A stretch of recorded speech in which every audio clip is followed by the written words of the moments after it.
دیکھو بھائیو، اللہ رب العزت نے جو تمہیں نصیحتیں کی ہیں تمہیں سب پتہ ہیں۔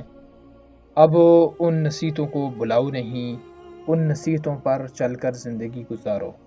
اللہ رب العزت کا یہ قانون ہے کہ جب انسان اللہ رب العزت کی نصیحتوں کو نہیں مانتا، اللہ رب العزت کے حکموں کو نہیں مانتا ہے،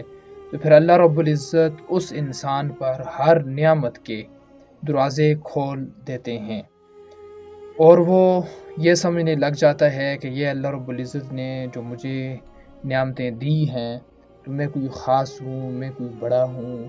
اور میں کوئی بہت ہی اعلیٰ کردار والا ہوں، اس وجہ سے یہ نعمتیں مجھے ملی ہیں، میں بڑا بدیمان ہوں، ہوشیار ہوں۔ تو پھر وہ اترانے لگتا ہے، وہ تکبر کرنے لگتا ہے،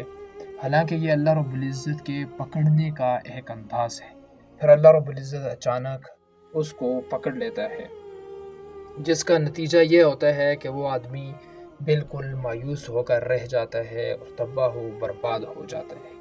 یہ شروعات کہاں سے ہوتی ہے اس تباہی اور بربادی کی اس انسان کی، کہ جس وقت وہ اللہ رب العزت کے حکموں کو نہیں مانتا، اللہ رب العزت کی نصیحتوں پر عمل نہیں کرتا۔ اس وجہ سے پھر آگے بہت کچھ ہو تمہارے ساتھ ہو تو شروع ہی میں اللہ رب العزت کے حکموں کو ماننا شروع کر دو، اللہ رب العزت کی نصیحتوں کو سننا شروع کر دو اور ان پر عمل کرنا شروع کر دو۔